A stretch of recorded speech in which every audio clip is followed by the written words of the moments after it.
You're hitting your goals and your metrics look clean. Your team is checking boxes. So why does it feel like nothing is actually moving? Now, if you're a task-oriented leader, here's something you might not see coming. Done doesn't mean successful. And the way you're building your goals and your metrics might be the reason why. So today, I want to talk about what I call the box checking trap. I'll talk about what it is and why high-performing leaders are especially vulnerable to it, and how to build your tasks and metrics so that completion and purpose are never two different things. Welcome back to Lead with More, character-driven leadership for today's leaders. I'm Tom DeBell, and I'm glad you're here. Now, this episode came straight out of something I've been watching happen in real time, in teams, in organizations, in groups I've been around recently, and if I'm being honest, it's something I've caught myself doing as well. So let's get into it. Now, I'm a task-oriented person, and if you've listened to this show for any amount of time, that probably doesn't surprise you. I love processes, I love checklists, and honestly, I love checking things off checklists. My DISC assessment calls me a CS, a precisionist. I'm wired for accuracy, systems, and follow-through. And for the most part, that's a real leadership asset. But here's the trap that task-oriented leaders, and I would argue that especially high-performing process-driven leaders, they fall into without realizing it. We start focusing on the metric instead of the outcome. When your goal is to check a box, you can almost always find a way to technically meet that requirement without satisfying the purpose behind it. The box gets checked and the stat gets logged. The actual goal, the reason that a task existed in the first place, it quietly goes unmet. You're meeting the goal, but you're missing the point. Now, this trap shows up in three places that I think are worth naming specifically. First of all, it shows up in your personal habits. Now, part of my personal growth strategy is daily reading and podcast consumption, and I've discovered something uncomfortable about myself. I have a very well-developed ability to read something or listen to a podcast without actually engaging my brain. I could finish the chapter and log the episode. Technically, the box is checked, but the purpose behind that task, which is to learn something, that isn't being met. I was completing the activity, but I'm not capturing the value.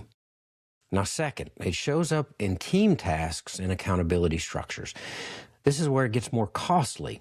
When leaders build metrics that measure activity instead of their outcome, their teams deliver activity instead of outcome. The reports look good, the numbers are there, but if you dig one layer deeper and ask what actually changed, the answer is often not much. And here's the part that stings a little. The team isn't doing anything wrong. They're meeting the standard you set. The problem is the standard was built to measure completion, not impact. And third, and this is the one I think that is most important, this shows up in training and development. Now, think about how most organizations measure training. Did the training actually happen? Was it attended? Was it logged in the system? Check, check, check. Done.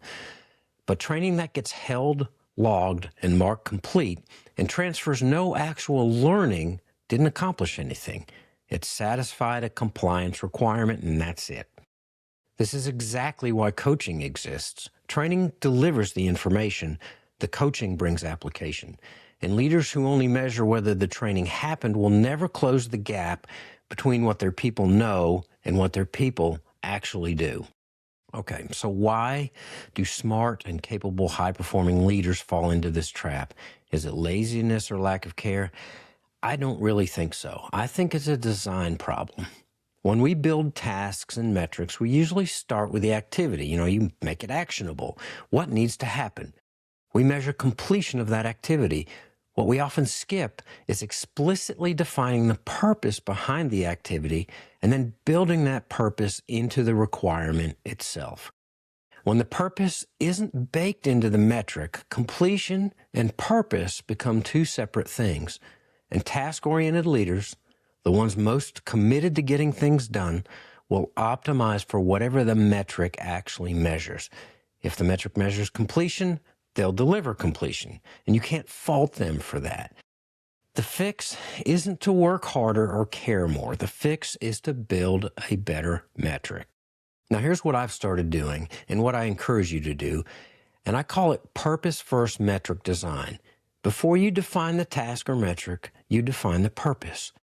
Then you build the requirement so that satisfying that purpose and completing the task are the same thing. Let me show you what I mean with that reading example I mentioned earlier. The old metric was, did I read or listen today? Did I check a box? Yes or no? Is it done? My new metric is not a task. It's a journaling prompt that asks two questions. What did I read or hear, and what did I learn? Now, that sounds like a small change, but it's not, because it actually changed what it requires of me. I have to stay engaged while I'm reading or listening because I know I will have to articulate a takeaway. I have to process what I'm taking in, not just consume it. And I have to put the learning into my own words, which is where the retention actually happens. You can't gloss over the prompt. You can't technically satisfy it without actually doing the thing it's measuring. The format of the requirement shapes the quality of that engagement. Now apply that same thinking to your team. Instead of, did the training happen? Ask, what did your team members learn and how are they applying it? Instead of, was the check-in completed? Ask, what changed as a result of the conversation? The metric shifts from measuring activity to measuring impact. And suddenly completion and purpose mean the same thing. That's important. So here's what I would encourage you to do this week. Pick one recurring task or metric in your leadership, something on your checklist or something you track or your team reports on, and ask yourself, is the metric measuring completion or is it measuring the purpose? If it's measuring completion, rewrite it. Define the purpose behind the task, then build a requirement that can't be satisfied without satisfying that purpose. Start with one, just one, because a metric redesigned around purpose will teach you more about how you lead than a dozen completed checklist items ever will.